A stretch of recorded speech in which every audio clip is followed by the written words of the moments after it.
안녕하세요. 의사 출신 기자 동아일보 이진한 의학 전문 기자입니다.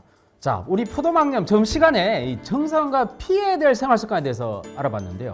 자, 이번 편에서는요, 이 포도막염에 대한 꾸준한 치료가 얼마나 중요한지 우리 전문가를 모시고 이야기를 들어보도록 하겠습니다. 자, 포도막염의 전반적인 특성과 주요 증상에 대한 정보는요, 한국포도막학회 유튜브 채널에 올려져 있는 기존 영상들을 꼭 참고해 주세요.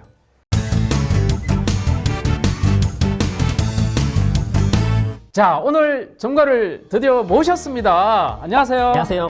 소개 부탁드립니다. 네, 저는 한길안과병원에서 망막과 포도막 진료를 맡고 있고 한국포도막학회에서 홍보이사를 맡고 있는 공민규입니다. 오늘 영상은 한국포도막학회에서 준비한 포도막염 바로 알기 캠페인의 일환으로 준비했습니다. 자, 그러면 치료에 대해서 또 얘기를 나눠보도록 하겠습니다. 네, 야, 이 포도막 치료 정말 다양하다고 들었거든요. 자, 그런 반면에 또 병원에서 또 치료가 또 잘 되는 편이라고 또 하는데 진짜 그렇습니까? 원인에 따라서 두 가지로 나누는데 크게 이제 감염성 포도막염과 비감염성 포도막염으로 나누고, 이렇게 나누는 것은 치료가 완전히 다르기 때문입니다.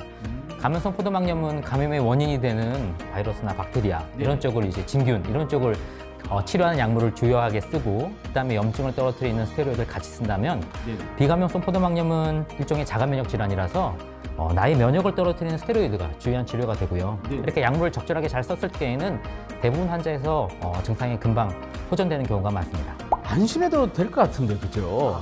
근데 이제 포도막염이 완치가 없기 때문에요. 지금 당장 증상이 좀 호전되었다고 하더라도 다 나은 것도 아니고 약을 끊으면 또 다시 올라오기 때문에 안심할 수 있는 병은 아닙니다. 자, 보통 치료하면 어느 정도 기간이 걸리게 되나요? 가장 흔한 게 이제 급성 앞포도막염이라고 해서 눈 앞쪽에만 국한되어 있는 염증이 있는 포도막염인데요. 이런 급성 앞포도막염은 치료에 반응을 잘하기 때문에 처음 치료하면 한 1, 2주 정도 만에 환자들이 금방 증상의 호전을 느낍니다. 그리고 그런 환자들 중에서 상당 부분은 추가적인 재발 없이 잘 지내기 때문에 아주 길게 치료하지 않는 경우가 많은데요. 대부분의 경우 이제 오래 치료하는 사람들은 만성, 재발성 혹은 눈 뒤쪽까지 염증이 침범한 포도막염 환자들입니다. 야, 그러면 그런 포도막염의 경우는 시간이 굉장히 오래 걸립니다. 사실 어떻게 보면 언제 치료가 끝나니까 여기까지만 다니세요라는 얘기를 환자분들한테 할 수가 없는 경우가 많은데, 감염성 포도막염이라 하더라도, 그래서 감염이 잘 완치가 됐다 하더라도 그 뒤에 염증으로 인한 합병증들이 끊임없이 생길 수가 있고, 비감염성 포도막염은 그 원인이 내 몸 안에 있어서 이제부터는 염증이 안 생깁니다라는 얘기를 할 수 있는 시기가 안 오기 때문에 어떻게 보면 환자분들한테는 조금 슬픈 수도 있지만 치료의 끝은 저희가 단정적으로 말할 수 없는 경우가 많습니다. 야, 그래서 이 포도막염 꾸준한 치료가 정말 중요하겠군요. 그런데요, 이 치료하다가 이게 좀 약을 중단하면 어떻게 되나요? 이제 포도막염에서 주요하게 쓰이는 원인이 어떤 거든 간에 주요하게 쓰이는 약이 이제 바로 염증을 줄이는 스테로이드인데, 스테로이드는 아마 많은 분들이 아시는 바처럼 특별히 합병증 부작용이 많습니다. 대체로 이제 전신 스테로이드, 먹는 스테로이드가 그런데요. 심하게 살이 찌든지 몸이 붓는다든지 불면증, 탈모 이런 것들로 굉장히 고통을 많이 받는데, 그러다 보니까 환자들이 증상이 좋아지거나 아니면 증상이 좋아지기 전에도 그 부작용 때문에 약을 끊고자 하는 분들이 많이 있습니다. 사실은 이 스테로이드 딱 들리는 일반인들이 생각에 이 합병증이 좀 무섭다라고 또 얘기를 하고요. 우리가 이게 또 스테로이드가 먹는 약이 아니라 진짜 안약을 집어넣는 거지 않습니까?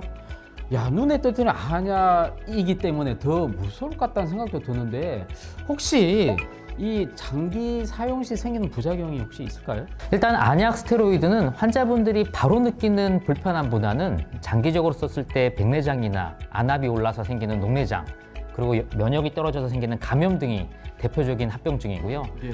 전신 스테로이드는 앞서 말씀드린 그런 전신적인 부작용이라든지 아주 무섭게는 대퇴 쪽에 골이 괴사가 되는 등의 합병증이 생길 수는 있습니다. 아니, 그래서 합병증이 무서워서 이게 조금만 치료받고 그냥 중단한 게 많을 것 같은데 어떻게 보시나요? 실제로 환자분들 중에서 약을 안 쓰고 있다가 안 좋아져서 오는 분들을 많이 만나는데요.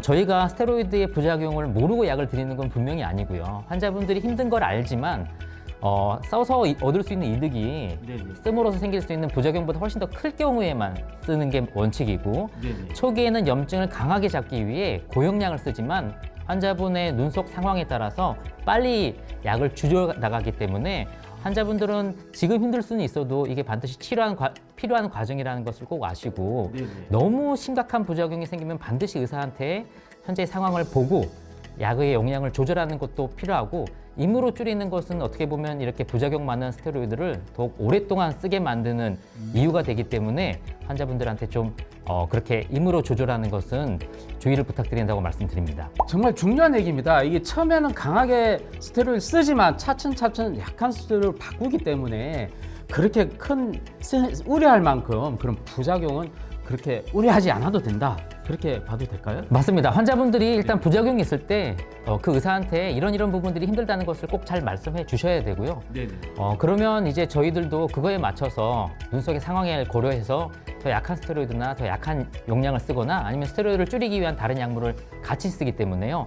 이렇게 서로 호흡을 맞춰서 치료를 해나가는 것이 중요하다 보겠습니다. 자, 무엇보다 안과 의사 선생님과 이런 신뢰도가 제일 중요할 것 같고요. 만약에 임의로 끊어서 계속 만성이 되고 재발이 되면 어떤 우려가 또 생길 수 있을까요?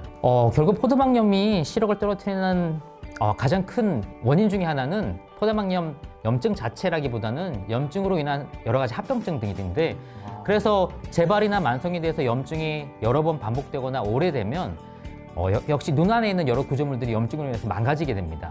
그렇기 때문에 저희가 그것을 최소화하기 위해서 약을 쓰는 거라 약을 임으로 줄이거나 안 써서 생기는 재발 만성은 영구적인 시력 손상을 유발할 수 있습니다. 자, 오늘 이렇게 포도막염에 대한 치료에 대해서 자세히 알아봤습니다. 무엇보다 꾸준한 치료 정말 중요할 것 같고요.